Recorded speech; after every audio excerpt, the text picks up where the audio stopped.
18 taon kong inalagaan ng ama ko, nagpuyat sa tabi ng timbangan ng tubo, at isinuko ang sarili kong pangarap para lang may maihain sa hapagkainan namin.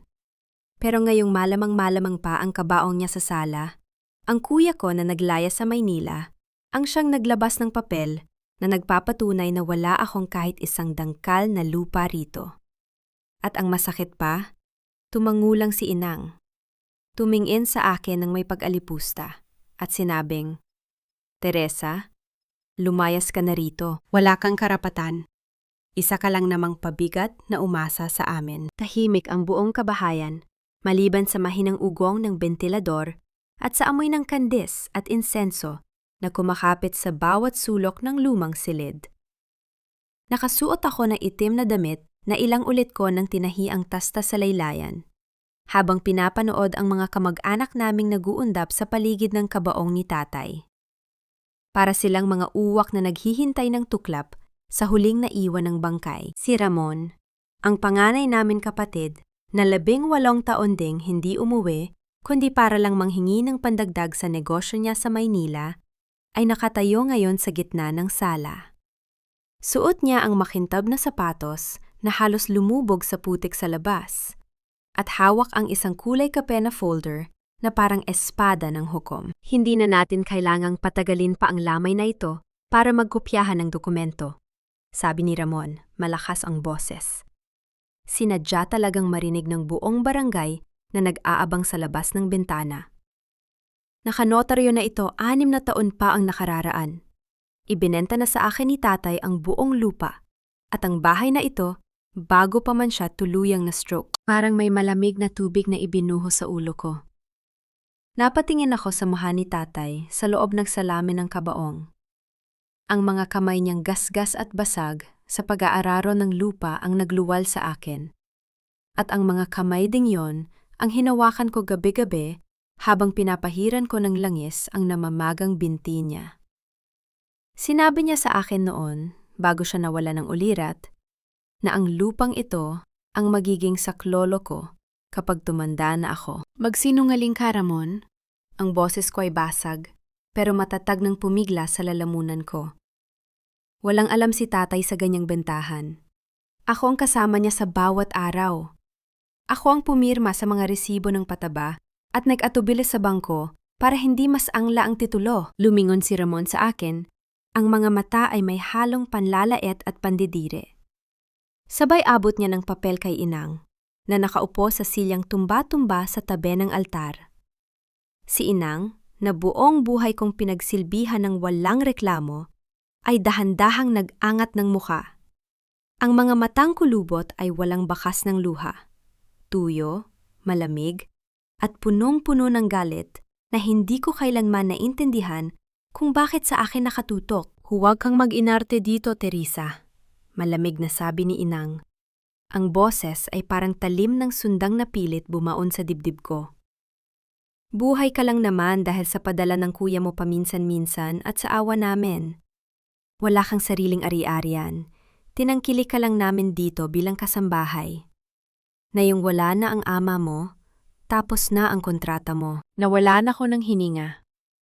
Ang mga taong nakikiramay sa paligid ay nagbulungan. Ang ilang kapitbahay ay nag-iwas ng tingin na parang nakakita ng salot. Ang hiya ay parang mainit na langis na ibinuhos sa mukha ko. Pero mas masakit ang katotohanang ang taong pinag-alayan ko, ng buong kabataan ko, ay siya pa ang nagtulak sa akin sa bangin. "Kasambahay?" Mahina kong bulong, habang nanginginig ang mga daliri ko sa gilid ng saya ko. 18 taon kong binuhat ang utang ng pamilyang ito, Inang.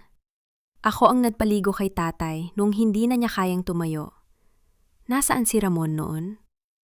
Nasaan siya nung kinailangan nating mangutang sa patubig? "Tumahimik ka!" sigaw ni Ramon sabay bagsak ng folder sa ibabaw ng kabaong. Ang tunog ay parang latigo na pumalo sa katahimikan ng gabi. "Wala kang karapatan magreklamo. Kung ayaw mong kaladkarin kita, palabas ng gate na ito habang pinapanood ka ng buong baryo, pirmahan mo ang kasunduan na aalis ka bago matapos ang linggong ito. O kaya'y hintayin mong ang bangko na mismo ang magpalaya sa'yo dahil sa mga utang na naiwan ni tatay na pinasan ko. Inabot sa akin ni Ramon ang isang bolpen. Ang dulo ng bolpen ay nakatutok sa isang blankong espasyo sa ibaba ng papel na may tatak ng bangko sa bayan. Nanlamig ang buong paligid ko. Ang bawat tingin ng mga tao ay nakatusok sa likod ko. Pero sa gitna ng pang-ininig ng aking katawan, may isang matigas na bahagi sa loob ko ang nabasag at napalitan ng malamig na galit. Hindi ako iiyak. Hindi ko ibibigay sa kanila ang luha na magpapatunay na mahina ako. Dahan-dahan akong yumuko. Hindi para kunin ang bolpen, kundi para hawakan ang gilid ng kabaong ni tatay. Tumingin ako ng diretso sa mga mata ni Ramon at pagkatapos ay kay Inang na nakatingin sa akin na parang isang basurang gustong itapon sa basurahan. Hindi ko pipirmahan yan, ang sabi ko. Ang boses ko ay kasing lamig ng gabing yon. At hinding-hindi ako aalis dito hanggat hindi ko nalalaman kung paano napunta sa pangalan mo ang lupang ito, Ramon. Tumalikod si Inang ng walang imik, habang si Ramon ay ngumisi nang may pagbabanta at iniwan sa ibabaw ng kabaong ang kopya ng foreclosure notice mula sa bangko na nagbabalang sisiksikin ang bahay sa loob ng 7 araw. Mabigat ang katahimikan sa loob ng lumang bahay ng gabing iyon. Tanging ang malutong na lagutok ng kawayan sa dingding at ang alulong ng aso sa labas ang bumasag sa dilim. Naiwan akong mag-isa sa kusang loob na silid sa dulo ng pasilyo. Ang silid na nagsilbi kong kulungan at santuwaryo sa loob ng 18 taon. Nakalak ang pinto mula sa labas. Narinig ko ang yabag ni Ramon kanina habang nilalagpasan ang silid ko, kasama ang boses niya na nag-aayos ng mga gamit sa sala na parang siya na ang hari ng buong hasyenda. Si Inang naman ay nanatili sa kabilang kwarto. Walang imik, ni hindi man lang kumatok o nag-iwan ng kahit kapirasong tinapay para sa akin. Para bang ang presensya ko ay naging isang dumi na kinakailangang walisin kaagad bago pa man magbukas ang araw. Inilawan ko ang maliit na gasera sa ibabaw ng aking lumang mesa. Hinawakan ko ang kopya ng foreclosure notice mula sa bangko na dinala ni Ramon kanina. Sa ibabaw ng papel, nakatatak ang pangalan ng bangko sa bayan at ang halagang limpak-limpak na utang. Mga numerong, ni minsan, ay hindi ko nakita o nahawakan, pero ngayon ay ipinapasan sa balikat ko. Paano nagkaroon ng utang na milyon si tatay sa bangko kung ang ane ng tubo namin ay sapat lang pambayad sa pataba at gamot? Ang tanong na pilit sumasabog sa ulo ko. Tumayo ako at tilapitan ang maliit na aparador sa sulok. Doon nakatago ang mga lumang resibo, ang mga kuwaderno kung saan isinulat ko ang bawat sakong binhi, bawat litrong krudo para sa traktor, at bawat sentimo ng pensyon ni tatay. Sa tabi nito, may isang lumang kahon ng sapatos na kinalawang na ang mga tornilyo. Dahan-dahan ko itong binuksan. Sa loob ay may ilang litrato namin noon mga bata pa kami ni Celia at Ramon, bago pa lumuwas ng Maynila ang kuya ko, at bago pa naging malamig ang mga mata ni Inang sa akin. Mayroon ding maliit na kwaderno na may balat ng baka. Ang personal na talaan ni tatay noon malusog pa siya at siya pa ang humahawak sa mga titulo ng lupa. Pinuklat ko ang pahina. Ang sulat kamay ni tatay ay malinis at pormado. Kabaligtaran ng nanginginig niyang kamay nung huling mga buwan niya. Habang binabasa ko ang bawat linya, napansin ko ang isang malaking agwat sa mga taon ng pag-aani. Mula 2018 hanggang 2020. Walang nakasulat na benta. Walang pumasok na pera sa kooperatiba. Pero sa mga pahinang iyon, may isang pangalan na paulit-ulit na lumilitaw sa gilid ng margin. Ramon Abad.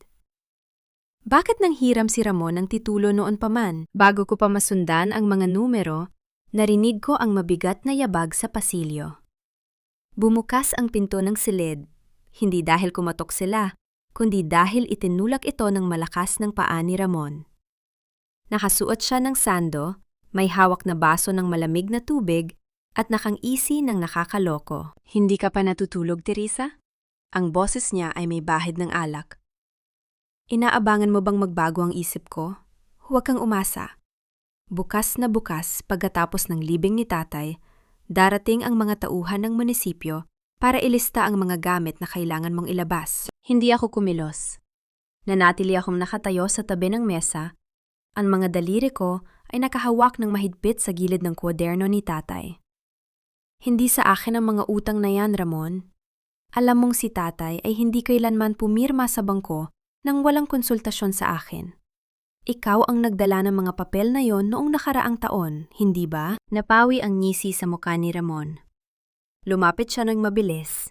Ang hininga niya ay amoy alak at sigarilyo at ibinaba ang baso ng tubig sa ibabaw ng mesa ko kaya tumalsik ang ilang patak sa mga lumang resibo. Wala kang alam sa negosyo, Teresa. Bulong niya ng madiin. Lumapit ang mukha sa akin para takutin ako. Bata ka pa. Sunod-sunuran ka na kay tatay. Hanggang ngayon, tagalista ka lang ang timbangan. Huwag kang makialam sa mga bagay na lampas sa utak mo. Kung ayaw mong kalad ka rin kita sa barangay bukas, isara mo ang bibig mo at mag-impake ka na. Pwes, hindi ako aalis. Ang sagot ko. Ang boses ko ay hindi na nanginginig. Hinarap ko siya ng diretso sa mga mata. Kung may utang dito, hahanapin ko kung kanino napunta ang pera. Dahil alam kong hindi isang sentimo rito ang napunta sa pagpapagamot ni tatay o sa bukid na ito. Umiling si Ramon sabay tawa ng may paghama. Subukan mo. Tingnan natin kung sino ang papanigan ng mga tao dito kapag nalaman nilang ang babaeng tumangging mag-asawa para lang mang-ulimbat sa pamilya ay nag-iimbento ng kwento laban sa sarili niyang kapatid. Tumalikod siya at padabog na isinara ang pinto. Iniwan akong nag-iisa sa dilim na may kasamang matinding galit sa dibdib. Bumalik ako sa mesa at hinawakan ng kwaderno ni tatay. Sa ilalim ng huling pahina, may nahulog na isang maliit na sobre na may tatak ng bangko sa bayan. Ang petsa nito ay 3 buwan pagkatapos ng stroke ni tatay. Nakasaad doon ang pangalan ng isang notary public na kilalang-kilala sa kabayanan. Kinuha ko ang sobre, inilagay ito sa loob ng bulsa ng aking damit at tumingin sa labas ng bintana kung saan tanaw ang madilim na ektarya ng mga tubuhan. Bukas, sabi ko sa sarili ko. Pupunta ako sa bayan. Maagang maaga pa ay gising na ako. Hindi na ako nag-abalang mag-almusal sa kusina kung saan alam kong naroroon si Inang at Ramon. Sa halip, dumiretso ako sa labas habang ang hamog sa mga dahon ng tubo ay malamig pang dumidikit sa aking mga binti. Hiniram ko ang lumang bisikleta ni tatay na nakasabit sa gilid ng bodega. Kalawangin na ang kadena nito at maingay ang bawat padyak. Pero sapat na para dalhin ako sa istasyon ng tricycle patungo sa kabayanan. Ang unang destinasyon ko ay hindi ang bangko, kundi ang maliit na gusali ng pampublikong pamilihan kung saan naroon ang maliit na opisina ng Manong Dante. Ang pinakamatagal na driver ng truck sa asyenda na nag-aangkat ng tubo mula sa aming bukid papunta sa sentral. Nang marating ko ang kubol ni Manong Dante malapit sa loading bay, abala siya sa pagpupunas ng langis sa makina ng kanyang lumang Isuzu truck. Pagkakita sa akin, agad siyang tumigil. Kinuha ang basahan sa leeg at inalis ang maruming sombrero. Teresa? Oh, bakit napatpad ka rito, Hiya? Hindi ba dapat naghahanda ka pa para sa 3 araw ng lamay ng ama mo? Tanong niya. Ang mukha ay nakalimbag ang awa at pag-aalala. Lumapit ako sa kanya, ibinaba ang bisikleta sa tabi ng pader, at inilabas mula sa aking bulsa ang lumang kwaderno ni tatay, kasama ang ilang kopya ng resibo ng timbangan na kinuha ko sa bodega kagabi. Manong Dante, kailangan ko ang tulong ninyo. Totoo bang nung 6 na taon pa ang nakararaan, pumunta si Ramon dito para ilipat sa pangalan niya ang mga biyahe ng tubo natin? Napakunot ang noo ng matanda. Tiningnan niya ang mga papel na iniabot ko, siya umiling ng marahan. 6 na taon? Nako, Teresa, hindi totoo yan. Si Ka Elias pa ang humahawak ng bukid noon, at kahit kailan, ikaw ang nag-aapruba ng bawat listahan dito sa timbangan. Si Ramon? Matagal lang walang pakialam sa asyenda hanggang sa... Tumigil si Manong Dante. Parang may naalala na nagpakunot ng kanyang noo ng husto. Hanggang kailan, Manong? Tanong ko. Mabilis na kumabog ang dibdib ko. Hanggang mga 3 buwan pagkatapos ma-stroke ang ama mo. Sagot ni Manong Dante habang kinakamot ang kulay abo niyang buhok. Oo, tama. May dinala si Ramon dito na isang kasulatan. Sabi niya, pinag-utusan daw siya ni Ka Elias na i-update ang pangalan sa sistema ng sentral. Dahil lilipat na raw ang pamamahala sa kanya. Pero alam ko namang, hindi na nakakapagsalita o nakakakilos si Ka Elias noong mga panahong yon. Kumuyom ang mga palad ko. 3 buwan pagkatapos ma-stroke si tatay. Ibig sabihin, ang tinutukoy ni Ramon na 6 na taong kasulatan ay isang malaking kasinungalingan. Ginawa ang papeles na iyon nung si tatay ay baldado na at hindi na makapirma o makapagsalita man lang. Manong Dante, may kopya pa ba kayo ng mga logbook mula sa panahong yon? Yung mga listahan ng timbang kung saan nakapangalan ang mga biyahe? Nasa bodega pa ng sentral ang mga lumang archive, Teresa. Pero mahirap pasukin yon nang walang pahintulot ng tagapamahala. Sabi niya sabay tingin sa paligid. Bakit mo ba tinatanong to? Anong binabalak ng kapatid mo? Inaagaw nila ang bahay at ang lupa, Manong. Sabi nila, ibinenta na raw ni tatay sa kanila noon pa. Nanginginig ang boses ko habang sinasabi ko ito. Hindi dahil sa takot, kundi dahil sa labis na galit. Napamura si Manong Dante ng mahina. Inabot niya ang kamay ko at tinapik ito ng kanyang magaspang na palad. Hayop talaga ang lalaking yon. Akala ko ba naman nagbago na sa Maynila? Sige, Teresa. Tulungan kita. Kilala ko ang isa sa mga tagapamahala sa archive. Puntahan natin mamaya kapag break time nila. Paggalis ko sa kubol ni Manong Dante, dumiretso ako sa bangko sa Kabayanan. Gamit ang pangalan ni tatay at ang lumang ID ko bilang katulong na tagapamahala ng bukid, kinausap ko ang loan officer na si Attorney Reyes. Miss Abad, ang totoo niyan, may nakabinbin na aplikasyon para sa karagdagang loan ang kapatid mong si Ramon gamit ang titulo ng lupa ninyo bilang collateral. Sabi ng opisyal habang binubuksan ang computer screen nito. At malapit na itong maapruba dahil kumpleto naman daw sa pirma ng nanay mo at sa kasulatan ng bentahan. Pero peki ang mga pirma at petsa na yon, sir! Ang sabi ko, medyo napalakas ang boses ko kaya napalingon ang ilang empleyado sa counter. Walang alam ang ama ko sa pagpapatala ng lupa na yan. Nakaratay siya sa kama nang panahong ginawa ang papel na to. Tumingin sa akin si Attorney Reyes nang may pag-aalinlangan. Miss Abad, kung may reklamo kayo, kailangan ninyong magdala ng court order o kaya'y patunay mula sa pamilya ninyo. Pero sa ngayon, ang nakalagay sa record ay sang-ayon ang nanay mo at ang kapatid mo. Wala kaming magagawa, kundi sundin ang batas ng dokumento. Lumabas ako sa bangko na parang binagsakan ng langit at lupa. Ang araw sa labas ay napakainit, pero ang buong katawan ko ay nanlalamig. Hawak ko ang bisikleta habang naglalakad sa gilid ng kalsada. Pinipigilan ang mga luhang, pilit ko makawala sa mga mata ko. Gusto nalang itapon ako sa kalsada. Gusto nalang burahin ang 18 taon ko sa bukid na yon na parang wala lang. Nang marating ko ang sakayan ng tricycle pabalik sa baryo, nakatanggap ako ng tawag sa aking lumang cellphone. Cecilia, ang kapatid kong nakatira sa Bacolod, ang tumatawag. Teresa! Ang boses niya sa kabilang linya ay may halong pagkabalisa at pagmamadali. Huwag mo na kasing pahirapan si Ramon. Pumirma ka na lang sa ibinibigay nila.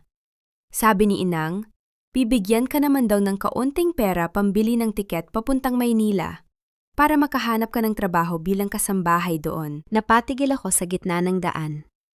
Ang boses ng sarili kong kapatid ay kasing lamig ng sa iba. Celia? Ang sagot ko. Mahinahon pero mariin. Ibinenta ba ni tatay ang lupa sa kanya? O alam mong pare-pareho kayong nagsisinungaling para makuha ang pera ng kuha? Tumahimik si Celia sa kabilang linya ng ilang segundo bago sumagot sa nanginginig na boses. Wala kaming magagawa, Teresa. Kailangan ni Ramon ng pera para sa negosyo niya. Kung hindi namin ibebenta ang lupa, Mawawala ang lahat sa amin. Pinatay ko ang tawag. Ibinalik ko ang telepono sa aking bulsa at sumakay sa tricycle pa uwi. Ngayon, wala na akong kakampi sa pamilyang ito. Silang lahat ay lumaban na sa akin. Pero hindi ako susuko ng ganun na lang. Madilim na nang makabalik ako sa lumang bahay. Ang mga bisita sa lamay ay unti-unti nang umuuwi. Tanging ang amoy ng kandila at ang mahinang dasal ng ilang matatandang kapitbahay ang natira sa sala. Si Ramon ay nakaupo sa silyang tumba-tumba ni Inang habang may kausap sa cellphone. Habang si Inang naman ay nakatungo sa kusina, abala sa pag-aayos ng mga tira-tirang pagkain. Hindi na ako dumaan sa harapan. Dumiretso ako sa likod bahay, dumaan sa madilim na pasilyo patungo sa aking silid. Nang buksan ko ang pinto, napahinto ako. Ang mga damit ko ay nakasiksik na sa loob ng 2 lumang supot ng sako. Ang maliit kong mesa ay nakataob at ang mga kuwaderno ni tatay ay nakakalat sa sahig. Ang ilan ay may pilash ng tubig na parang sadyang ibinuhos para burahin ang mga isinulat doon. Sinabi ko na sa'yo, Teresa. Mag-impake ka na habang maaga pa. Ang boses ni Ramon ay nanggaling sa likuran ko. Paglingon ko, nakatayo siya sa pinto, nakapamulsahan. Ang muka ay may ngising ng iinis. Inutusan ko si Inang na ilabas ang mga gamit mo para hindi ka na mapagod mamaya. Bukas ng umaga, pagkatapos ilibing si tatay, aalis ka na rito. May nahanap na akong kasunduan sa bayan. Bibigyan ka ng 5,000 piso para sa pamasahe mo patulong sa Maynila. Huwag mo nang hintayin na ipaalis ka pa namin sa mga pulis. Tinitigan ko si Ramon. Tinitigan ko ang taong ito na lumaki sa layaw, na kailanman ay hindi nagbilang ng sakong tubo o nagbabad sa putik ng asyenda. Pero ngayoy nagmamay-ari sa pawis at dugo ng aming ama. Ramon, ang sabi ko, dahan-dahan kong pinulot ang mga nahulog na kwaderno sa sahig. Hindi mo pag-aari ang lupang ito. At hinding-hindi ko tatanggapin ang 5,000 piso mo. Nawawi ang ngisi sa mukha ni Ramon. Lumapit siya ng mabilis at padabog na sinipa ang isa sa mga supot ng sako ko, kaya kumalat ang mga damit ko sa maalikabok na sahig. Wala kang karapatan na tumanggi, sigaw niya. Medyo napalakas, kaya napatigil ang mga natitirang bisita sa sala. Lupa ko na to. Pumirma si tatay. Pumirma si Inang. Ikaw na lang ang kumag na nagmamatigas dito dahil wala kang asawa, wala kang anak, at wala kang mapupuntahan. Naramdaman ko ang pag-init ng aking muka, hindi dahil sa hiya, kundi dahil sa matinding poot. Tumayo ako ng tuwid, tinitigan siya sa mga mata ng walang pag-atras. Oo, wala akong asawa, ang sagot ko. Ang boses ko ay matinis, pero matatag. Wala akong anak na inialay sa ibang tao. Pero habang ikaw ay lumalamon sa Maynila at nagtatago sa mga utang mo, ako ang nagbantay sa matanda hanggang sa huling hininga niya. Ako ang nagbayad sa mga manggagawa habang ikaw ay namumuhay sa luho. Ramon, bago mo ako itaboy dito, alalahanin mo na ang bawat dangkal ng lupang ito ay may bahid ng dugo ko. Hutang hina mo, Teresa, sigaw ni Ramon. At itinaas niya ang kanyang kamay para sampalin ako. Hindi ako kumilos. Hininte ko ang palad niyang bumagsak sa mukha ko para sa huling pagkakataon ay makita ng mga taong nakatingin sa labas ng pinto kung anong klaseng halimaw ang pinalaki ng bahay na ito. Pero bago pa dumapo ang kamay niya, isang matigas na tinig ang pumigil sa kanila mula sa madilim na pasilyo. Ramon, wag mong subukan! Si Inang. Nakatayo siya sa may pintuan ng kusina, nakahawak sa hamba ng pader. Ang muka ay maputla, pero matigas ang mga mata. Hindi siya tumingin sa akin, kundi kay Ramon. Huwag mong saktan dito sa loob ng bahay na ito, sabi ni Inang, nanginghinig ang boses. May mga tao sa labas. Ayokong pag-usapan tayo ng buong baryo. Napatigil si Ramon. Ibinaba ang kamay habang humihinga ng malalim dahil sa galit. Tiningnan niya ako ng masama bago bumulong. Bukas ng umaga, wala ka na rito. Kung hindi, ikaw ang magsisisi. Pagtalikod ni Ramon, nanatili si Inang sa madilim na pasilyo. Tinitigan niya ako sandali, isang mabilis at malamig na sulyap, bago siya dahan-dahang pumasok sa kanyang silid at isinara ang pinto. Naiwan ako sa sahig, pinupulot ang mga damit kong nakakalat. Walang luha sa mga mata ko. Ang natira na lamang ay isang malamig at matalim na desisyon. Bukas ang libing ni tatay, sabi ko sa sarili ko, habang ibinabalik ang mga papel ni tatay sa loob ng supot. Pagkatapos noon, magtutuos kami. Malamig ang hangin sa bukang liwayway ng ika-4 na araw. Ang kabaong ni tatay ay nakalapag na sa sasakyang pandala patungo sa simbahang Katoliko sa bayan. Sinundan ng ilang kamag-anak at kapitbahay na nagdala ng payong laban sa banayad na ambon. Si Ramon, suot ang mamahaling itim na polo shirt, ay naglalakad sa unahan na parang isang punong bayan na nagpapakita ng kanyang huling pagpupugay, habang si Inang ay nakasakay sa tricycle kasama ang ilang matatandang kababaihan sa baryo. Ako ang huli sa hanay. Naglakad ako ng nakapaa sa putikang daan patungo sa simbahan. Bitbit ang isang maliit na supot ng aking mga damit at ang kwaderno ni tatay na nakasiksik sa loob ng aking bulsa. Habang naglalakad ang prosesyon sa gilid ng mga tubuhan, naramdaman ko ang bawat hampas ng hangin na nag-aalaala sa mga taong ginugol ko rito. Ang pawis, ang pagod, at ang pangakong binitiwan ko kay tatay noong nabubuhay pa siya na hindi ko pababayaan ang lupaing ito. Pagdating sa simbahan, tahimik akong umupo sa pinakadulong upuan, malayo sa pamilya ko. Si Ramon ay abalang nakikipag-usap sa kapitan ng barangay tungkol sa mga dokumento ng lupa pagkatapos ng libing, samantalang si Inang ay nakatungo habang nagdarasal sa harap ng altar. Nang magsimula ang misa at lumapit ang pare para sa huling bendisyon sa kabaong, tumayo ako at dahan-dahang lumapit.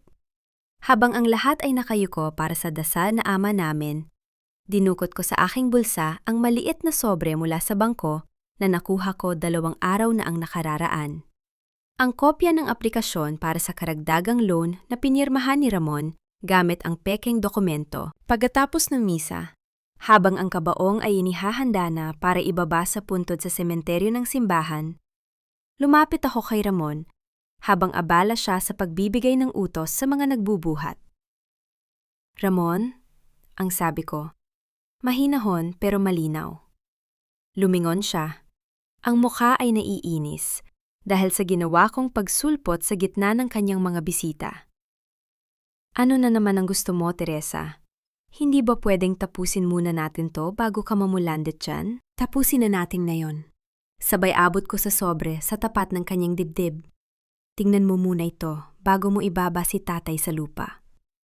Napakunot ang no ni Ramon. Binuksan niya ang sobre at binasa ang unang pahina ng aplikasyon sa bangko. Maya-maya pa, namutla ang mukha niya. Ang mga kamay niyang may hawak na papel ay nagsimulang manginig. Saan mo nakuha to? Boses alipin niyang tanong. Pilit na ibinaba ang tono para hindi marinig ng mga taong nakapaligid sa amin. Sa bangko. Sagot ko ng direkta sa kanyang mga mata. At alam mo ba kung ano ang pinakamatindi? Ang pirma ni tatay rito ay peke. Alam ng notary public sa bayan na si tatay ay nakastroke ng panahong ginawa ang dokumentong ito. Ramon, ang ginawa mo ay hindi lang simpleng pag-agaw ng lupa. Isa itong krimen. Tumingin si Ramon sa paligid. Nakita niyang papalapit na si Inang kasama ang ilang kamag-anak. Agad niyang tinupi ang papel at isiniksik sa bulsa ng kanyang pantalon. Ang mga ngipin ay nagngangalit sa galit. Wala kang mapapala rito, Teresa, bulong niya, nanggigigil sa inis. Kahit anong gawin mo, sa akin na ang titulo. Pumirma si Inang. Inang na ang nagmamay-ari ng kalahati ng ari-ariya na ito pagkatapos mamatay si tatay at pinagkalooban niya ako ng karapatan. Totoo ba yun, Inang? Tawag ko ng malakas. Kaya napatigil ang ilang taong naghahanda sa pagbaba ng kabaong. Nilingon kami ni Inang. Ang mukha niya ay kulubot sa pagkainis nang makita niyang nagtatalo kami sa gilid ng hukay. Lumapit siya. Ang tungkod ay malakas na pumalu sa lupa. Ano kaguluhan to, Teresa? Hindi mo ba iginagalang ang araw ng paglibing ng ama mo? Sigaw ni Inang sa harap ng mga tao. Inang, alamin niyo bang peke ang kasunduang pinirmahan ni Ramon? Tanong ko, habang nakatingin ng diretsyo sa kanyang mga mata. Alam niyo bang ang bahay at lupang ito na pinaghirapan ni tatay ay isinusugal ni Ramon sa bangko para sa mga utang niya sa Maynila? Namutla si Inang sa sinabi ko, pero agad din siyang nagbawi ng mukha at tumingin sa mga tao sa paligid na nagsisimula ng magbulungan. Huwag kang mag-imbento ng kasinungalingan dito, Teresa. Galit na sigaw ni Inang. Wala kang respeto. Ibinigay ng iyong ama ang lupaing ito sa kuya mo dahil siya ang nagdadala ng pangalan ng pamilya natin. Ikaw?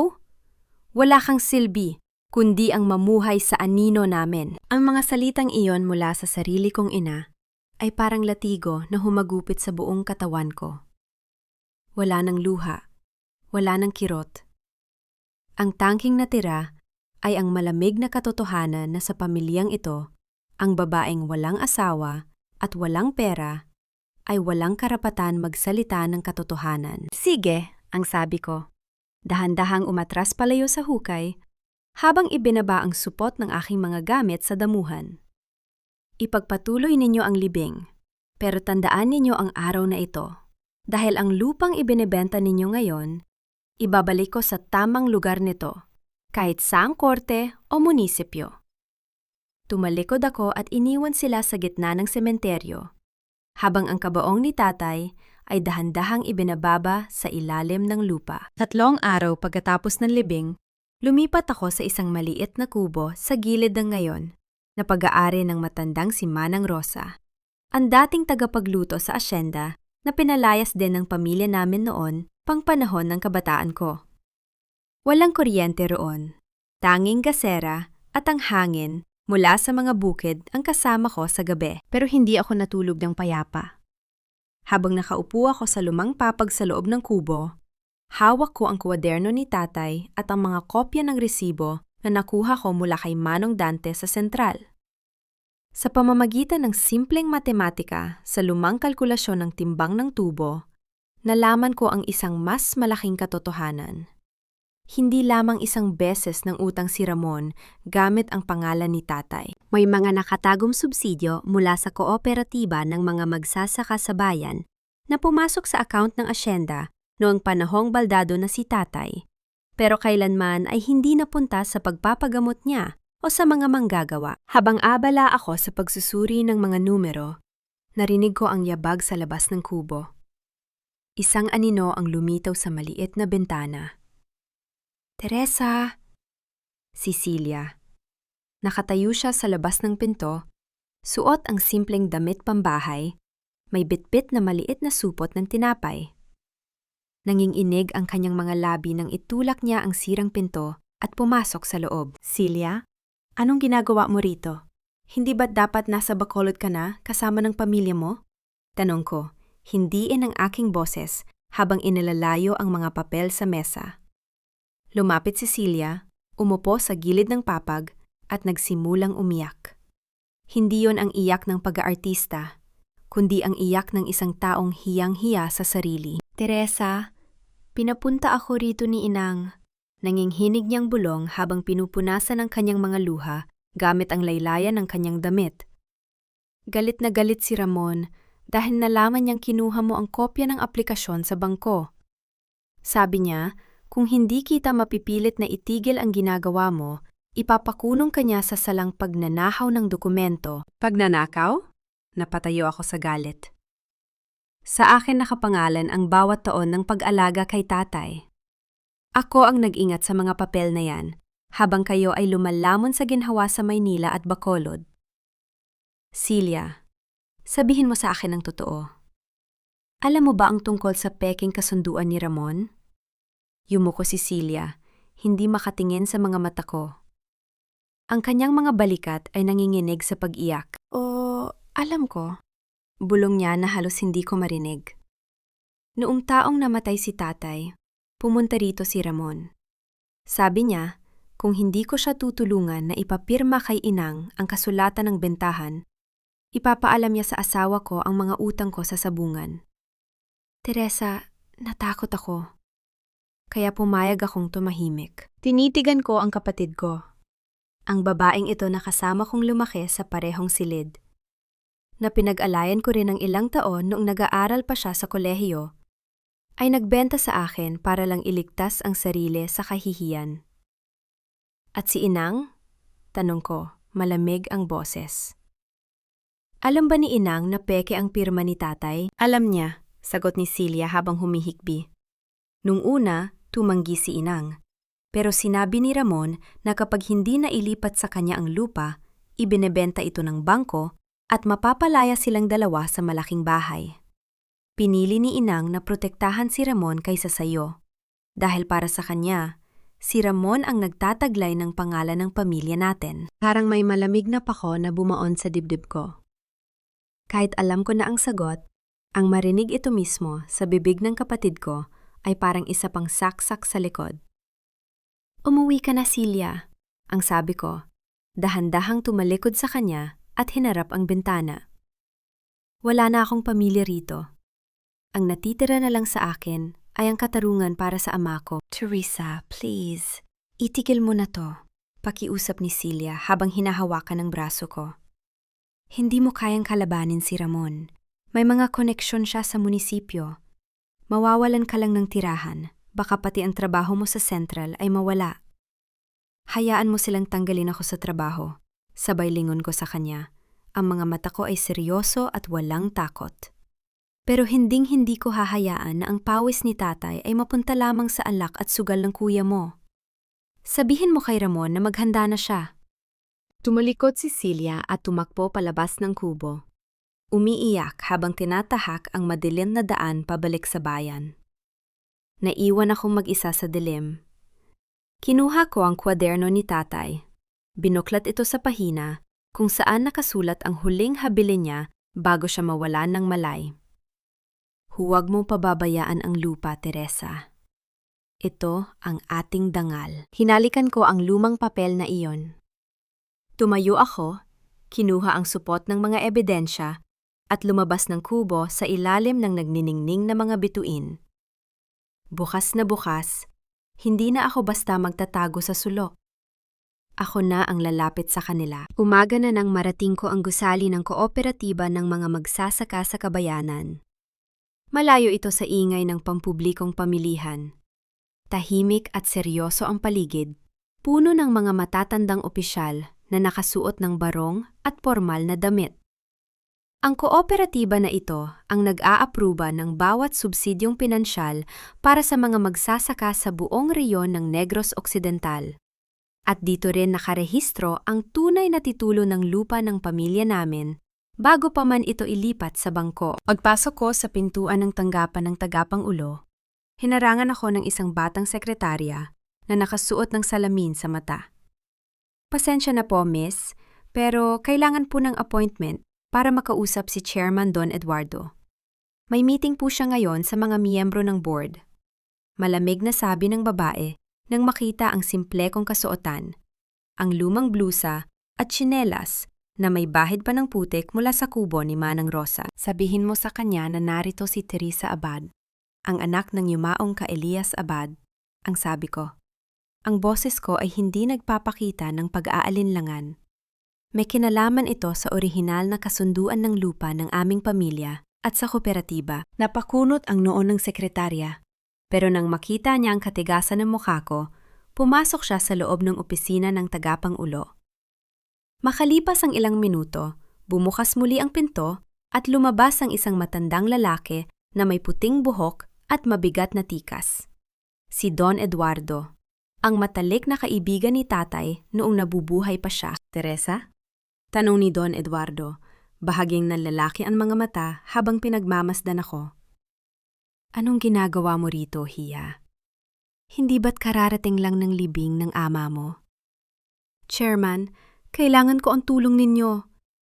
Sabay abot ko sa brown envelope na naglalaman ng mga kopya ng resibo, ang peking kasunduan ni Ramon, at ang kwaderno ni tatay. May malaking pandarayan na nangyayari sa lupa namin at ginagamit din ang pangalan ng kooperatiba para sa illegal na loan. Pinapasok ako ni Don Eduardo sa kanyang opisina. Ipinaupo niya ako sa isang silyang katabi ng kanyang malaking mesa na gawa sa Nara. Binuklat niya ang mga dokumentong dinala ko habang ang kanyang mukha ay unti-unting sumasalamin sa galit at pagtataka. Ka, Elias? Alam kong may utang siya noon sa bangko para sa pagpapagamot. Pero ang kasunduang ito, sabi ni Don Eduardo habang tinitingnan ang pekeng lagda sa ibabaw ng dokumento. Teresa, ang petsa ng paglilipat na ito ay 3 buwan matapos ma-stroke ang tatay mo. Alam ng buong kooperatiba na hindi na nakahawak ng panulat si Ka Elias simula noong 2018. Pero naaprubahan na sa bangko, Chairman. Ang sabi ko, nanginginig ang boses. At ngayon, ibinebenta na ni Ramon ang lupa sa isang kumpanya ng real estate para gawing resort. Inayos ni Don Eduardo ang kanyang salamin sa mata, kinuha ang telepono sa mesa, at tinawagan ang legal consultant ng kooperatiba. Attorney Ramos, pumunta ka rito sa opisina ko ngayon din. Dalhin mo ang kopya ng orihinal na charter ng mga miyembro mula sa pamilya Abad. Tumingin siya sa akin ng seryoso. Huwag kang mag-alala, Teresa. Ang kooperatiba ang nagmamay-ari ng unang karapatan sa lupaing iyon bilang collateral sa mga naunang tulong pinansyal. Kung walang pahintulot ng board, walang sinuman ang maaaring magbenta o maglipat ng titulong iyon, kahit pa ang nanay mo o ang kapatid mo. Nakahinga ako ng maluwag sa unang pagkakataon, pagkatapos ng ilang araw ng pag-iisa at takot. Pero bago pa kami makapag-usap pa tungkol sa susunod na hakbang, bumukas ng malakas ang pinto ng opisina. Isang lalaking nakasuot ng mamahaling suit ang pumasok ng walang katok, si Ramon. Ang mukha niya ay pulang-pula sa galit, at sa likuran niya ay ang isa sa mga board member ng kooperatiba na kilala sa pagiging malapit sa mga politiko sa bayan. Chairman Eduardo! Sigaw ni Ramon. Itinuro ako gamit ang kanyang nanginginig na daliri. Anong ginagawa ng babaeng ito rito? Isa siyang sinungaling na pinalaya sa aming pamamahay. Walang karapatan ang taong ito na mang-ialam sa mga ari-arian ng pamilya namin. Tumayo si Don Eduardo mula sa kanyang silyang Nara. Ang kanyang tikas ay nagpatahimik kay Ramon sa isang iglap. Ramon Abad, malamig na sabi ng matanda. Sa ilalim ng batas ng kooperatiba na ito, ang lupa ng pamilya ninyo ay nakapangalan pa rin kay Ka Elias hanggat hindi natatapos ang investigasyon sa mga dokumentong dinala ng kapatid mo rito. At base sa mga ebidensyang nakita ko, ang kasunduang pinanghahawakan mo ay isang malaking kasinungalingan. Namutla si Ramon. Tumingin siya sa akin ng may pagbabanta. Ang mga ngipin ay naggangalit. Chairman, huwag kayong maniwala sa baliw na to. Nanginghinig ang boses ni Ramon habang sinasabi ito, pinipipigilan ang sarili sa gitna ng opisina. Pinapaalis na namin siya sa bahay dahil magnanakaw siya. Idedemanda ko kayo ng paglabag sa privacy kung papakinggan ninyo ang babaeng to. Subukan mo, Ramon. Ang sabi ko habang dahan-dahang tumatayo sa tabi ng mesa ni Don Eduardo. Tinitingnan siya ng diretso sa mga mata ng walang takot. Dahil sa susunod dating paghaharap, hindi na lang sa opisina na ito. Sa korte na tayo magkikita. Matindi ang naging epekto ng pagbisita ko sa kooperatiba. Kinabukasan pa lamang, kumalat na sa buong baryo ang balitang hinarang ng board ang pagbebenta ng lupa ng pamilya Abad. Ang mga kapitbahay na noong una ay umiwas sa akin dahil sa takot kay Ramon ay nagsimulang magbulungan sa tabi ng tindahan ni Aling Nena.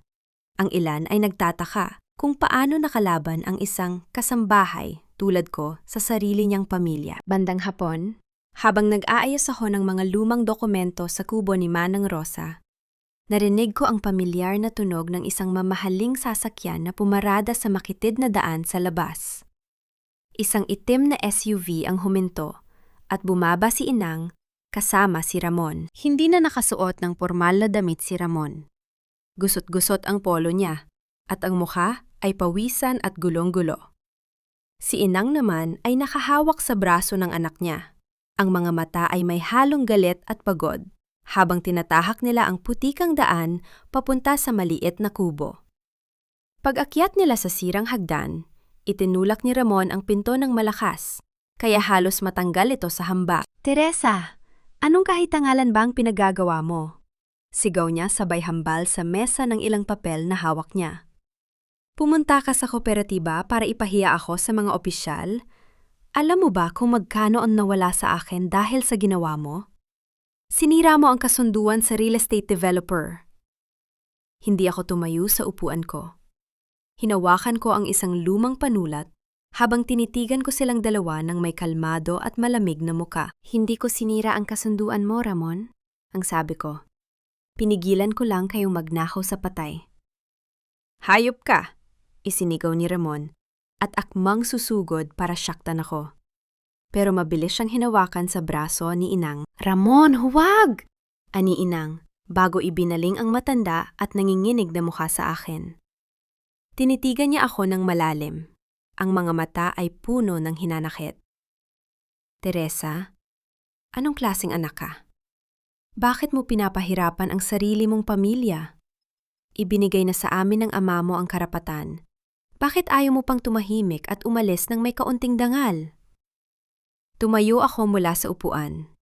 Ang taas ko ay halos pantay na sa kanila sa maliit na espasyong iyon. "Dangal, Inang?" tanong ko. Ang boses ko ay bahagyan nanginginig dahil sa tindi ng emosyon. "Nasaan ang dangal noon pinlano ninyong agawan ako ng pinaghirapan ko sa loob ng 18 taon? Nasaan ang dangal noong pinawag ninyo akong kasambahay sa sarili kong tahanan, habang si Ramon ay nagpapasasa sa pera ng iba?" Tumingin si Inang kay Ramon. Nagbabaka sakaling may masabi itong makakapagpabago ng isip ko. Pero nakatungo lang ang kuya ko. Nanginginig ang mga labi sa galit. "Kailangan ni Ramon ang pera." Pilit na paliwanag ni Inang. Ang boses ay naging pakiusap. "Malaki ang utang niya sa Maynila. Kung hindi namin maibebenta ang lupa, baka saktan siya ng mga pinagkakautangan niya. Kapatid mo siya, Teresa. Bakit mas mahalaga sa iyo ang lupa kaysa sa buhay ng kapatid mo?" Natawa ako. Isang mahina, mapait na tawa na nagpalayo kay Inang. "Kaya pala," ang sabi ko. "Kaya pala, kahit alam ninyong peke ang pirma ni tatay, pumayag kayo. Kaya pala, kahit alam ninyong ako ang nagbabanat ng buto dito araw-araw, tinapon ninyo ako na parang basura. Dahil si Ramon ang anak ninyo, at ako lang ang alipin na walang pangalan." Lumapit si Inang, akmang hahawakan ang mukha ko, pero umatras ako. Ang mga luha ay nagsimulang mamuo sa mga mata ng matanda. "Teresa, pakiusap," hikbi ni Inang. "I-withdraw mo ang reklamo sa kooperatiba. Pumirma ka sa paglilipat ng lupa. Ibibigay namin sa iyo ang 1 ektarya sa likod bahay para magtanim ka roon. Mag-isa mo." Tinitigan ko ang ina ko, ang babaeng inalagaan ko nang magkasakit siya. Ang taong pinag-alayan ko ng mga taon ng kabataan ko. Walang natira sa pagmamahal na inaasahan ko. Ang tanging nakikita ko ay ang takot na mawala ng paboritong anak. "Huli na ang lahat, Inang," ang sabi ko. Malamig at huling desisyon. Bukas, magsisimula na ang formal na imbestigasyon ng kooperatiba at ng bangko. Kung gusto ninyong protektahan si Ramon, sabihin ninyo sa kanyang maghanda na sa korte. Natahimik ang buong kubo. Si Ramon, na nakatungo kanina, ay dahan-dahang umangat ang mukha. Ang mga mata niya ay wala ng galit. Puno na ito ng desperasyon at isang uri ng bangis na nagpapakita na wala na siyang pakialam kung anong mangyari. "Gusto mo ng Giera, Teresa?" bulaw ni Ramon. Ang boses ay mababa at nakakatakot. "Sige, tingnan natin kung hanggang saan ang kaya ng isang babaeng tulad mo laban sa buong sistema na hawak ko." Tumalikod siya at padabog na hinila si Inang palabas ng kubo. Habang pinapanood ko silang sumakay sa SUV at umalis sa maalikabok na daan, alam ko na ito na ang simula ng huling laban. Isang linggo ang lumipas matapos ang pagbisita ni Ramon sa kubo. Ang hangin sa baryo ay naging mabigat, puno ng mga bulong-bulungan mula sa mga kapitbahay na nag-aabang kung sino ang mananalo sa laban ng pamilya Abad. Ngunit sa araw na ito, ang tahimik na bulwagan ng kooperatiba sa kabayanan ay napuno ng mga tao, mga miyembro ng board, ilang mamamahayag mula sa lokal na pahayagan, at ang legal counsel ng bangko. Nakaitim na blusa ako, simple at walang alahas.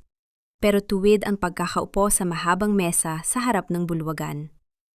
Sa kabilang dulo ng mesa, nakaupo si Ramon. Nakasweat pero halata ang puyat at nerbiyos sa kanyang mukha. Kasama ang kanyang bayad na abogado mula sa Bacolod. Si Inang ay piniling wag dumalo.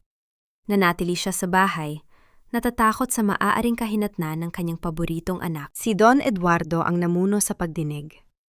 Inilatag niya sa gitna ng mesa ang orihinal na kasunduan ng kooperatiba at ang kopya ng pekeng dokumento na isinumite ni Ramon sa bangko. Ginoong Ramon Abad, panimula ni Don Eduardo. Ang boses ay seryoso at walang emosyon. Ayon sa pagsusuri ng aming mga eksperto sa dokumento, ang lagda ng yumaong ka Elias Abad sa kasulatan ng paglilipat ng lupa ay gawa-gawa lamang. Bukod dito, mayroon kaming mga patotoo mula sa mga manggagawa at sa mga talaan ng bangko na nagpapatunay na ang pag-utang na ito ay ginawa 3 buwan pagkatapos ma-stroke ang iyong ama, panahong hindi na siya kailanman nakapirma sa kahit anong papel. Tumayo ang abogado ni Ramon, isang lalaking may makintab na buhok at mukhang mapang-uyam. Chairman Eduardo, ang lahat ng ito ay sirkumstansyal lamang.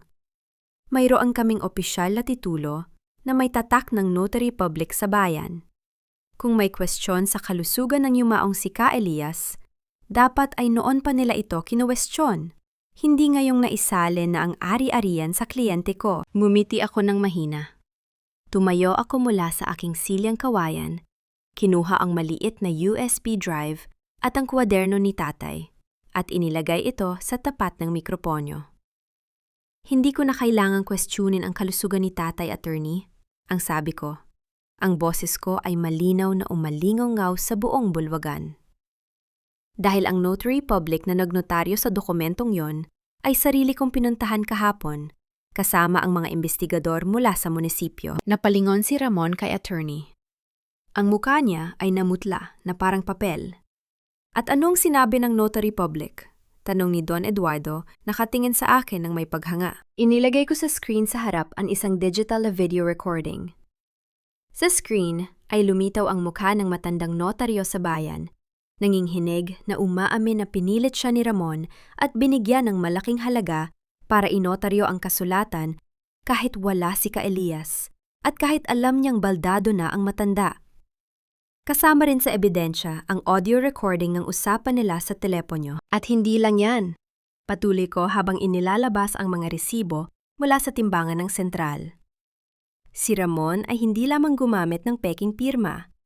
Naglabas din siya ng mga peking biyahe ng tubo sa loob ng 4 na taon para makakuha ng karagdagang subsidyo mula sa kooperatiba.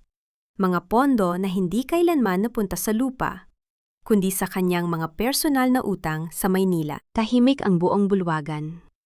Walang nakapagsalita. Ang abogado ni Ramon ay dahan-dahang umupo, binitiwan ang kanyang panulat at bumulong sa kliyente niya. Tumayo si Ramon, ang muka ay galit na galit, nawala na ng anumang formalidad o pagpipigil. "Sinungaling ka!" Sigaw niya, akmang tatalon sa mesa para sugurin ako. Pero hinarangan siya ng 2 security guard ng kooperatiba. "Gusto mo lang akong sirain dahil inggit ka? Inggit ka dahil sa akin ibinigay ni tatay ang lahat." "Hindi ka ingit ang naramdaman ko, Ramon," ang sabi ko. Tumingin ng diretso sa mga mata niya nang walang takot. "Awa? Awa dahil ang buong buhay mo ay inilaan mo sa pagpapanggap na mayaman ka, habang ang tunay na yaman ng pamilyang ito ay sinira mo para lang sa sarili mong kapritsyo." Pumaling si Don Eduardo sa board members. Pagkatapos ng maikling bulungan, tumayo ang matanda at ibinaba ang kanyang gavel ng may diin. "Dahil sa mga ebidensyang ito, Ipinapahayag ng kooperatiba na ang kasunduang isinumitate ni Ramon Abad ay walang bisa, null and void. Ang titulo ng lupa ay ibabalik sa pangalan ng yumaong ka-Elias Abad at pansamantalang pamamahalaan ito ng kooperatiba katuwang si Teresa Abad hanggang sa maayos ang tamang distribusyon sa mga nararapat. Bukod dito, ang bangko at ang lokal na pamahalaan ay maghahain ng kasong kriminal laban kay Ramon Abad sa salang falsification of public documents at estafa. Nang marinig ko ang desisyong iyon, parang may isang napakabigat na bato na natanggal sa dibdib ko. Hindi na ako umiyak. Ngumiti ako. Isang matatag at malayang ngiti. Si Ramon ay dinala palabas ng bulwagan ng mga pulis habang sumisigaw ng iba't ibang pananumpa laban sa akin, habang ang mga tao sa paligid ay nagbubulungan sa kanyang pagbagsak. Ang imperyo ng kasinungalingan na binuo niya sa ibabaw ng pawis ni tatay ay gumuho sa loob lamang ng ilang minuto. Isang linggo ang lumipas matapos ang desisyon sa kooperatiba. Ang malaking bahay ng pamilya namin ay tahimik na ngayon, halos parang abandonado. Si Ramon ay nakakulong sa selda sa kabayanan habang naghihintay sa pagdinig ng kanyang kasong kriminal. At ang kanyang mga ari-arian sa Maynila ay tuluyang isinara ng mga pinagkakautangan. Si Celia, sa takot na madamay sa gulo, ay hindi na nagpakita pa at nanatili sa Bacolod. At si Inang, naiwan siyang mag-isa sa malaking silid niya. Nitong hapon, nagpa siya akong bumalik sa bahay para kunin ang ilang natitira kong gamit mula sa kubo ni Manang Rosa at ilipat pabalik sa silid ko noon. Habang naglalakad ako sa pasilyo, nakita ko si Inang na nakatayo sa tapat ng pintuan ng kwarto ni tatay. Nakatingin siya sa lumang litrato naming pamilya na nakasabit sa dingding. Napakalaki ng ipinagbago niya. Parang lumubog ang mukha niya sa loob ng ilang araw. Ang kanyang mga mata ay blanko at may bahid ng pagsisisi na huli na para maitama pa. Pagkakita niya sa akin, dahan-dahan siyang lumingon. Hindi na siya ang Inang na may matigas na tingin at malupit na boses noong araw ng libing ni tatay. Ngayon, para siyang isang matandang nawala ng lakas at direksyon.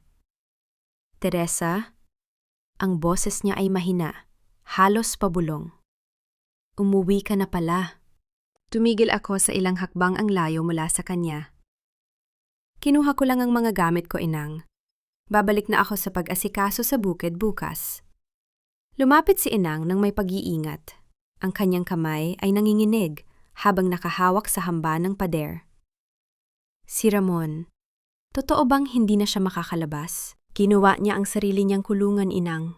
Ang sagot ko, mahinahon, pero walang halong galit. Inilagay niya ang pangalan ni tatay sa mga peking papeles. Hindi ko siya hinabol para siraan siya.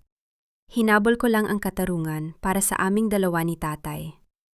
Tumulo ang luha sa mga mata ni Inang. Humagulgol siya ng mahina, yumuko, habang nakatakip ang kanyang mga palad sa kanyang muka. Kasalanan ko ito. Bulong niya sa pagitan ng mga hikbi. Ako ang nagpalaki sa kanyang ganyan. Ako ang nagbigay ng lahat ng gusto niya dahil siya ang panganay, dahil siya ang lalaki. At ikaw ang nag-alaga sa amin nang walang hinihinging kapalit. Tinitigan ko ang ina ko. Gusto ko sanang magtanong kung bakit kinailangan pang mamatay si tatay at masira ang buong pamilya bago niya nalaman ang katotohanan iyon. Pero wala na akong lakas para magtanong pa. Ang galit sa dibdib ko ay napalitan na ng isang tahimik na kapayapaan. Hindi ko kayo pinapalayas dito, Inang. Ang sabi ko, dahan-dahang lumapit para iabot sa kanya ang isang basong tubig mula sa mesa. Ang bahay na ito ay para sa inyo. Pero mula ngayon, ang lupa at ang mga ani ay sa kooperatiba at sa mga taong talagang nagbabanat ng buto rito, mga ngasiwa. Hindi na magiging sunod-sunuran ang bukid na ito sa mga luho ng iba. Tinanggap ni Inang ang baso. Ang mga kamay ay nangiyinig habang umiinom. Hindi na siya nagsalita pa. Bumalik siya sa kanyang silid at isinara ang pinto ng marahan. Kinuha ko ang aking mga gamit at lumabas sa malaking bakuan. Tumayo ako sa tabi ng timbangan ng tubo kung saan nagsimula ang lahat. Ang hangin sa hapon ay malamig at may amoy ng bagong ani na hinog na para sa susunod na season. Bukas, magsisimula ang totoong trabaho. Hindi na bilang kasambahay na walang boses, kundi bilang ang taong nagmamay-ari sa sarili niyang buhay. 1 taon ang lumipas mula nang gumuho ang imperyo ng kasinungalingan ni Ramon. Ang buong asyenda sa Negros Occidental ay hindi na ang dating lupain na pinag-aawayan ng pamilya sa pamamagitan ng takot at pekeng kasunduan. Sa tulong ng kooperatiba, itinayo namin ang Abad Nueva Farmers Association, isang kooperatiba na pinatatakbo ng mga magsasaka at ng mga kababaihang dati ring walang karapatan sa sarili nilang ane. Ngayong hapon, abala ako sa pag-check ng mga logbook sa bagong tayong opisina malapit sa tramchan ng Central. Ang mga mesa rito ay malinis at ang mga kalkulasyon ay tumpak. Wala nang dayaan sa timbang, wala nang pekeng pirma sa madilim na gabi. Bumukas ang pinto at pumasok si Manong Dante. Bit-bit ang isang tray ng kape at mainit na suman para sa aming hapon na merienda. "O Teresa, mapahinga ka muna rito." Nakangiting sabi ni Manong Dante habang inilalapag ang tray sa aking mesa. "Kanina ka pa nakatingin sa mga numerong yan. Hindi na takbo ng bangko ang binabantayan mo, kundi tubunan natin para sa susunod na ane." Numiti ako, isinara ang lumang kalkulasyon at tinanggap ang tasa ng kape. "Salamat, Manong. Gusto ko lang kasing masigurado na maayos ang hatian para sa mga pamilya rito bago magtapos ang buwan." Mula sa malaking salamin ng opisina, tanaw ko ang malawak at berdeng taniman ng tubo na sumasayaw sa ihip ng hangin. Sa dulo ng daan, nakita ko si Inang na naglalakad kasama ang isang katulong na pinadala ni Celia mula sa Bacolod. Paminsan-minsan ay dumadalaw na si Celia dala ang mga apo para manggumusta kay Inang, pero hindi na nila tinatangkang pag-usapan pa ang tungkol sa lupa. Si Inang ay matanda na, tahimik, at madalas maupo sa tumba-tumba. Habang pinapanood ako mula sa malayo, isang tahimik na pagtanggap sa bagong buhay na hindi na niya kayang kontrolin. At si Ramon? Ayon sa huling balita mula sa piitan sa bayan, nahatulan siya ng 4 na taong pagkakakulong sa salang falsification and estafa. Wala nang bumisita sa kanya, kundi ang isang abogado ng gobyerno. Ang mga kaibigan niya sa Maynila ay matagal nang naglaho, na parang bula nang mawala ang pera at ang pangalan ng pamilya namin. Bumalik ako sa mesa. Kinuha ang maliit na kwaderno ni tatay, ang kwadernong may balat ng baka na pinag-ingatan ko sa loob ng madilim na kubo. Sa huling pahina nito, isinulat ko ang mga bagong numero para sa kooperatiba. Hindi na ako ang Teresa na yumuko noon sa kabaong ng aking ama habang pinipilit pirmahan ang sarili kong kamatayan. Ang bawat kilo ng tubo na dumadaan sa tramchan ngayon ay may katumbas na pawis na may bayad, may dangal, na hindi kailanman maisasangla sa kahit anong bangko. Habang pinapanood ko ang paglubog ng araw sa likod ng mga bundok ng Negros, dahan-dahan kong isinara ang kwaderno. Sa unang pagkakataon sa buhay ko, ang bawat desisyon ay akin na. Hindi utang na loob, hindi takot sa hiya, kundi isang malayang pagpili. Mga mahal kong tagapakinig, habang pinapanood ko ang paglubog ng araw sa mga taniman ng tubo, kung saan nagsimula at nagtapos ang lahat, naiwan sa aking isipan ang imahe ng isang baseng may tamang timbang. Isang simpleng kagamitan na nagpatunay na gaano man kabigat ang daya at kasinungalingan. Sa huli ay lilitaw at lilitaw ang katotohanan. Salamat sa inyong walang sawang pakikinig at pagsama sa atin hanggang sa huling yugto ng paglalakbay na ito. Habang isinusulat ko ang eksena kung saan si Teresa ay nag-isa sa gitna ng sementeryo, habang ibinababa ang kabaong ng kanyang ama nang walang ni isang yumakap sa kanya, naramdaman ko ang labis na bigat sa dibdib. Isang emosyon na madalas ting pasanin ng napakaraming kababaihan sa ating lipunan na ibinibigay ang lahat para sa pamilya. Ngunit pinipili pang talikuran sa oras ng pangangailangan. Ang kwentong ito ay hango sa mga totoong hibla ng buhay ng mga nagtitiis, lumalaban, at kalaunan ay natutong tumayo sa sarili nilang mga paa. Kayo mga kaibigan, kung kayo ay nasa posisyon ni Teresa noon, pipiliin ba ninyong manatili at magtiis para sa kapayapaan ng iba? O ipaglalaban ninyo ang inyong dangal, kahit pa ang kapalit ay ang pagiging mag-isa? Bago kayo umalis at magpatuloy sa inyong mga gawain, nasaan kaya kayo ngayon habang nakikinig sa kwentong ito? Habang naghuhugas kayo ng pinggan, nag-aayos ng higaan, o nagpapahinga pagkatapos ng mahabang araw sa trabaho, gusto kong malaman ninyo na anuman ang bigat ng inyong pasa ngayon, may puwang dito para sa inyong mga kwento. Mag-iwan kayo ng komento sa ibaba. Ibahagi ang inyong nararamdaman at huwag kalimutang i-like at i-share ang videong ito para mas marami pang pusang matulungan nating maghilom. Maging matatag kayo, piliin ang inyong kapayapaan, at laging alalahanin na karapat-dapat kayong mamuhay ng may buong dangal. Hanggang sa susunod nating kwentuhan. Tua de Chuyên, ang timbang ng dangal. Lưu ý, tất cả các nhân vật và tình huống trong truyện đều là hư cấu, được sáng tạo nhằm mục đích giải trí và truyền tải thông điệp tích cực. Bản quyền câu chuyện thuộc về kênh Puso TV.